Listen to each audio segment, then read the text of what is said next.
శ్రీ రేణుకా ఎల్లమ్మ తల్లి జ్యోతిష్యాలయం. భార్యాభర్తల మధ్య సమస్యలు, ప్రేమ సమస్యలు, కుటుంబ సమస్యలు, వ్యాపారంలో నష్టం రావడం, మనశ్శాంతి లేకపోవడం, అనుకున్న పనులు కాకపోవడం, కోర్టు సమస్యలు, నరదృష్టి, సంతాన సమస్యలు, పెళ్లి కుదరకపోవడం, ఆరోగ్య సమస్యలు, వాస్తు, ఇంటి సమస్యలు, విదేశీ ప్రయాణం, ధనం నిలకడలేకపోవడం, మీకు ఎటువంటి పర్సనల్ సమస్యలు ఉన్నా జ్యోతిష్యం చెప్పబడను.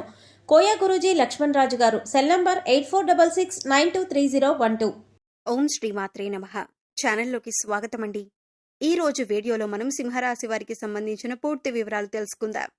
ఈ నెల 28న అమావాస్య. ఈ రాశివారు ఈ నెల అమావాస్యలోపు మీరు ప్రాణం పోయినా కూడా చేయకూడని తప్పులేంటో తెలుసుకుందాం. అయితే ఈ రాశివారు ఏ విషయంలో జాగ్రత్తగా ఉండాలి, ఈ సమయంలో ఏ తప్పులు అస్సలు చేయకూడదు అనే అంశాలను ఈ వీడియోలో మనం వివరంగా తెలుసుకుందాం. కానీ అంతకంటే ముందుగా మీరు కనుక మన ఛానల్ని ఇప్పటి వరకు సబ్స్క్రైబ్ చేసుకోకపోతే సబ్స్క్రైబ్ చేసుకొని పక్కనే ఉన్న బెల్ ఐకాన్ నొక్కి ఆల్ సెలెక్ట్ చేసుకుంటే మేము ఇలాంటి వీడియోస్ అప్లోడ్ చేయగానే ముందుగా మీకు నోటిఫికేషన్ వస్తుంది. ఇలా నోటిఫికేషన్ మిస్ అవ్వకుండా మీకు వస్తే మీకు ఉపయోగపడే ఎన్నో రకాల పరిహారాలు ఆచరించి మంచి ఫలితాలను పొందవచ్చు. అలాగే వీడియోని ఎక్కడా కూడా స్కిప్ చేయకుండా చివరి వరకు చూస్తేనే మేమేం చెబుతున్నామో మీకు పూర్తిగా అర్థమవుతుంది. ఇక వివరాల్లోకి వెళ్తే, ఈ రాశి విద్యార్థుల్లో ప్రతిభ వెలుగులోకి వస్తుంది. కొన్ని వివాదాలు పరిష్కారమవుతాయి. కుటుంబంలో సంతోషకరంగా గడుపుతారు. వాహనాలు, ఆభరణాలు కొంటారు. విద్యార్థుల శ్రమ ఫలిస్తుంది. వ్యాపారాలు లాభసాటిగా ఉంటాయి. పెట్టుబడులు సమకూరుతాయి. వ్యాపకాలు పెరుగుతాయి. ఉద్యోగస్తులు కొత్త బాధ్యతలు చేపడతారు. ఆకస్మిక ధనప్రాప్తి కలగవచ్చు. అంటే వడ్డీ రూపంలో కానీ, చెక్కు రూపంలో కానీ ధనం చేతికందుతుంది. స్త్రీలు ఆరోగ్య విషయంలో జాగ్రత్తగా ఉండాలి. అకాల భోజనం వల్ల ఆరోగ్యం మందగించే అవకాశం ఉంటుంది. పత్రికా, ప్రైవేటు సంస్థల్లో పనిచేసే వారికి పని ఒత్తిడి అధికమవుతుంది. వీలైనంత వరకు మీరు ఎవరి మీద ఆధారపడకుండా మీ పని మీరే చూసుకోవటం ఉత్తమం. ఇక ముందుగా ఈ రాశి వారి గురించి చూసుకున్నట్లయితే ఓర్పు, సహనం గురించి చెప్పుకోవాలి. అంటే ఈ రాశివారు మొదటి స్థానంలో ఉంటారు. ఈ రాశివారు ప్రతిరోజు దైవారాధన చేస్తారు. వీరు దైవాన్ని ఎక్కువగా నమ్ముతారు.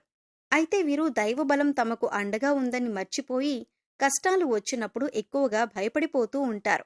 ప్రతిరోజు దైవారాధన చేసినా మాకు కష్టాలు వస్తున్నాయనే ఆలోచనలో ఉంటారు.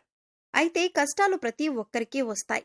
కానీ మీకు దైవబలం ఉండటం వల్ల కష్టాల నుంచి చాలా తేలికగా బయటపడతారు.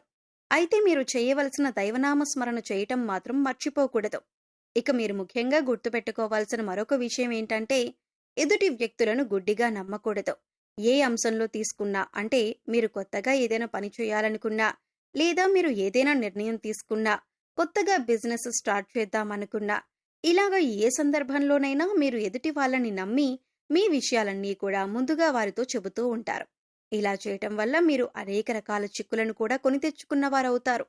కాబట్టి ఏదైనా పని పూర్తయిన తర్వాత మాత్రమే ఎదుటి వారితో చెప్పండి. ఇలా చేసినట్లయితే కనుక మీరు ప్రతి పనిలో కూడా విజయం సాధిస్తారు. అలాగే ముఖ్యంగా ఈ రాశివారు తమను తాము నమ్మాలి. అంటే మీపైన మీకు విశ్వాసం అనేది పెరగాలి. ఇలా చేయటం వల్ల మీలో కాన్ఫిడెన్స్ పెరుగుతుంది. అప్పుడు నేను ఏ పనైనా చేయగలను అనే ధైర్యం మీకు వస్తుంది. ఎందుకంటే కొన్ని సందర్భాల్లో ఈ రాశివారు నేను చేస్తున్న పని అవుతుందో లేదో అనే ఆలోచనలో ఉంటారు. ఇక అటువంటి ఆలోచన వల్ల మీరు చేసే పనుల్లో తడబాటు ఏర్పడుతుంది. తప్పులు చేసేందుకు ఎక్కువ అవకాశాలు ఉంటాయి. అందుకోసం ఇటువంటి ఆలోచన మీకు అవసరం లేదు. ఎందుకంటే మీరు దైవారాధన చేస్తారు. దైవబలం మీకు అండగా ఉంటుంది. కాబట్టి మీపై మీరు నమ్మకాన్ని పెంచుకోండి. ఈ రాశివారికి ప్రస్తుతం అనుకూలమైన రోజులుగా చెప్పుకోవచ్చు. మీరు ఏ పని చేపట్టినా కూడా విజయవంతంగా పూర్తి చేస్తారు.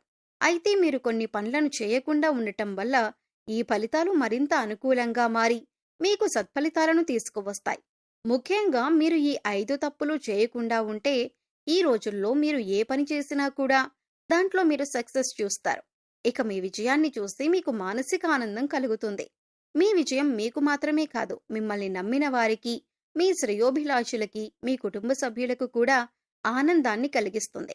ఇక మర్చిపోయి కనుక మీరు ఈ 5 పనులు చేశారంటే కనుక దరిద్రం మిమ్మల్ని వెంటాడుతుంది. అయితే ముఖ్యంగా మీరు చేయకూడని ఆ 5 పనులేంటో వివరంగా తెలుసుకుందాం.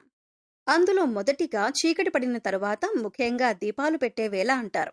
ఈ సమయంలో ఎవరైనా పెరుగు అడిగితే వారికి పెరుగు ఇవ్వకూడదు. ఎందుకంటే చీకటి పడిన తర్వాత, అంటే దీపాలు పెట్టే సమయంలో పెరుగు ఇవ్వటం వల్ల దరిద్రం మిమ్మల్ని వెంటాడుతుంది. ఇక మరొక పని మీరు చేయకూడనిది ఏంటి అంటే, ఇల్లు తుడిచే చీపురిని తొక్కటం కానీ లేదా ఈ చీపురును బీరువాకి ఆనించి పెట్టటం కానీ చేయకూడదు. చీపురిని మనం శుభ్రలక్ష్మీదేవతగా భావిస్తాం. అలాగే ఇంట్లో ఉండే బీరువాను కూడా పరమ పవిత్రంగా లక్ష్మీదేవిగా భావించి పసుపు రాసి బొట్టు పెడుతూ ఉంటాం. రెండింటినీ లక్ష్మీదేవిగా భావించినప్పటికీ కూడా చీపురును మాత్రం బీరువాకి తగలనివ్వకూడదు. అంటే బీరువాకి ఆనించి ఉంచకూడదు. కొంతమంది చూసుకున్నట్లయితే చీపురిని బీరువా పక్కన పెడుతూ ఉంటారు. ఇది చాలా తప్పు. ఇలా చేయటం వల్ల కష్టాలను ఎదుర్కోవలసి వస్తుంది. ఇక మరొక పని మీరు చేయకూడని పని ఏంటంటే, మీ వల్ల ఏ ఆడవారు కూడా కన్నీళ్లు పెట్టుకోకుండా చూసుకోవాలి. అది మీకు తెలిసిన వారైనా, కుటుంబ సభ్యులైనా లేదా ఇతర ఏ స్త్రీలైనా సరే, మీ వల్ల స్త్రీలు కంటతడి పెట్టకుండా చూసుకోండి. మీ వల్ల స్త్రీలు ఏడ్చినా, బాధపడినా మీరు కష్టాలు కొని తెచ్చుకున్నవారవుతారు. ఇక ఇంట్లో కానీ లేదా మీ పరిసర ప్రాంతాల్లో కానీ నల్లచీమలు కనిపించటం అనేది శుభసూచకం. ఇలా గుంపులు గుంపులుగా నల్లచీమలు కనిపించినప్పుడు మీరు వాటిని తొక్కటం కానీ లేదా వాటిని తోసేయటం కానీ హింసించటం కానీ చేసినట్లయితే మీరు కష్టాల్లో పడతారు. మీరు చేసే ప్రతి పని కూడా పూర్తవక ఇబ్బంది పడతారు. అంతేకాదు, దీనివల్ల మీకు దరిద్రం కూడా వెంటాడుతుంది. ఇక ముఖ్యంగా చివరగా మీరు చేయకూడని మరొక పని ఏంటంటే, ఇంట్లో కూర్చొని గోళ్లు కత్తిరించకూడదు. అలాగే ఆ గోళ్లు ఇంట్లో ఎక్కడంటే అక్కడ పడేయకూడదు. ఇలా చేస్తే దరిద్రం అని మన శాస్త్రాలు కూడా చెబుతున్నాయి. ముఖ్యంగా కొంతమందిని చూసినట్లయితే ఖాళీగా కూర్చున్నప్పుడు గోళ్లు కొరికి కింద పడేస్తూ ఉంటారు. అది ఏ ప్రదేశంలోనైనా సరే మీరు గోళ్లు కొరికి పడేయటం అనేది మానుకోవాలి. ముఖ్యంగా మంగళ శుక్రవారాల్లో గోళ్లు తీసి ఇంట్లో పడేయకూడదు. ఈ పనులు కనుక ఈ రాశివారు చేసినట్లయితే మిమ్మల్ని దరిద్రం వెంటాడుతుంది. ఈ విషయాన్ని గుర్తుపెట్టుకుని ఈ తప్పులు చేయకుండా ఉండటం వల్ల మీరు చేసే ప్రతి పనిలో కూడా సక్సెస్ పొందుతారు. అంతేకాదు, దరిద్ర దేవత ఎప్పుడైతే వెళ్లిపోతుందో అప్పుడు మిమ్మల్ని అదృష్టలక్ష్మి వరిస్తుంది. మీరు చేసే పూజలన్నీ కూడా ఫలిస్తాయి. అదృష్ట దేవత కలిసి వస్తుంది. లక్ష్మీదేవి స్థిర నివాసం ఉంటుంది. అన్ని పనుల్లో విజయం పొందుతారు. ఇక ఈ సమయంలో అదృష్టం కలిసి రావాలన్నా, మరిన్ని సత్ఫలితాలను పొందాలన్నా మీరు చేసుకోవలసిన దేవతారాధన, అలాగే పాటించవలసిన పరిహారాల గురించి తెలుసుకుందాం. మంగళవారం రోజు ఆంజనేయ స్వామి ఆలయానికి వెళ్లి ఆలయ ప్రాంగణంలో హనుమాన్ చాలీసాను పఠించటం వలన మంచి ఫలితాలను పొందుతారు. శుక్రవారం రోజు అమ్మవారి ఆలయానికి వెళ్లి అమ్మవారికి చీర, గాజులు, పువ్వులు సమర్పించటం వలన మీరు అనుకున్న పనులను దిగ్విజయంగా పూర్తి చేయగలుగుతారు. శనివారం రోజు వెంకటేశ్వర స్వామి ఆలయానికి వెళ్లి స్వామివారికి తులసిమాలను సమర్పించి తులసి దళాలు వేసి నైవేద్యాన్ని సమర్పించటం వలన అనుకూలమైన ఫలితాలను పొందుతారు. గురువారం రోజు సాయిబాబా ఆలయంలో శనగలను ప్రసాదంగా పంచిపెట్టడం వలన గురుగ్రహం యొక్క అనుకూలత పొందుతారు. తెల్ల జిల్లేడు వేర్లతో చేసిన శ్వేతార్క గణపతిని పూజించటం వలన మంచి ఫలితాలను పొందుతారు. తెల్లటి వస్త్రంలో బియ్యం, పసుపు రంగు వస్త్రంలో శనగపప్పు, నీలం రంగు వస్త్రంలో తెల్లటి కాగితంపై మీ మనసులో ఉన్న కోరిక రాయాలి. ఈ మూడింటినీ కలిపి తెల్ల జిల్లేడు చెట్టుకి ముడుపుగా కట్టడం వలన మీ కోరిక నెరవేరుతుంది. నవగ్రహాలను పూజించి వాటికి అభిషేకం చేయటం వలన మంచి ఫలితాలను పొందుతారు.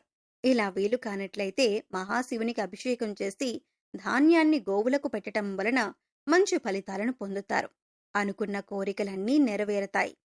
సో చూశారు కదండి, ఈ నెల 28న అమావాస్యలోపు సింహరాశివారు ప్రాణం పోయినా కూడా చేయకూడని తప్పులేంటి, తీసుకోవలసిన జాగ్రత్తలేంటి అనే అంశాలతో పాటుగా ఈ సమయంలో మీరు చేసుకోవలసిన దేవతారాధన, అలాగే పాటించవలసిన పరిహారాల గురించి ఈ వీడియోలో మనం వివరంగా తెలుసుకున్నాం కదా.